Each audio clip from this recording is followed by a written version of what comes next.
Triste nouvelle. Julie a été éliminée de Koh-Lanta à l'Star, TF1, après avoir perdu son duel face à Raphaël. Au lendemain de ce départ, l'aventurière est revenue pour Purple sur son aventure. Comment avez-vous vécu votre élimination, à la suite de la première épreuve? Je ne l'ai pas mal vécu.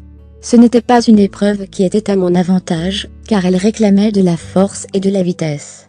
Forcément, ce sont mes faiblesses, donc pas de surprise. Je trouvais ça juste dommage, que ce ne soit pas une épreuve d'agilité, d'équilibre ou de mental. Là, j'aurais pu montrer mes capacités. Mais, je n'ai pas de rancœur envers les jaunes.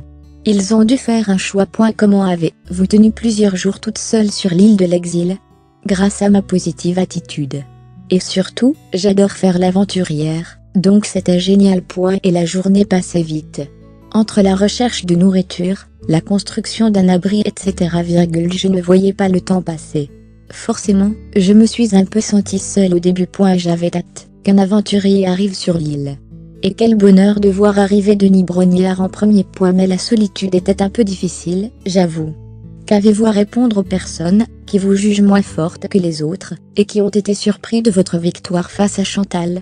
Je suis bien contente, c'est ma petite revanche personnelle sur les personnes qui me jugeaient pas à ma place dans ce combat des héros. J'ai pu leur prouver que j'avais ma place, comme n'importe quel aventurier, que j'avais de la force mentale, et que, quand je veux, je peux. Vous avez malheureusement perdu face à Raphaël. Qu'avez-vous ressenti à ce moment-là? Je sais que j'ai perdu, mais, franchement, en sachant que le record du temps a été battu, et que Raphaël a été aussi forte que moi, j'étais très contente.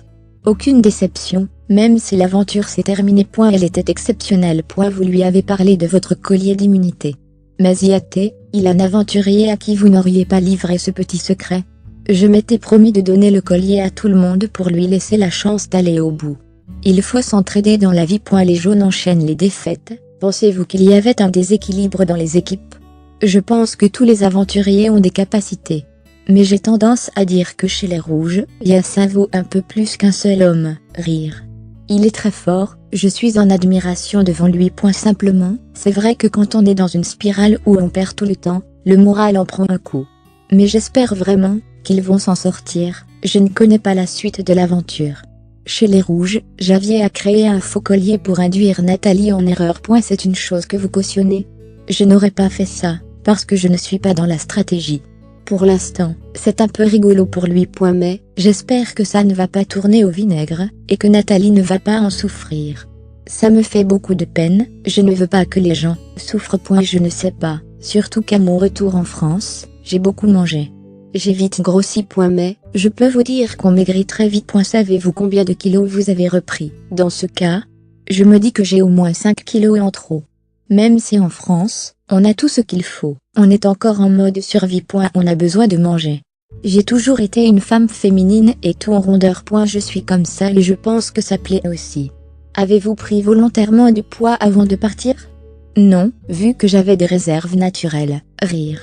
Pour me préparer, je me suis mise à la randonnée. Mais ensuite, je me suis dit qu'il fallait juste que je reste moi-même.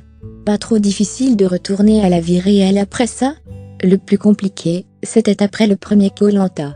La deuxième fois, on se réadapte plus facilement. Le plus difficile pour vous cette saison? Me retrouver seule. Quand on est en équipe, on peut se soutenir. Contenu exclusif ne pouvant être repris sans la mention Purple.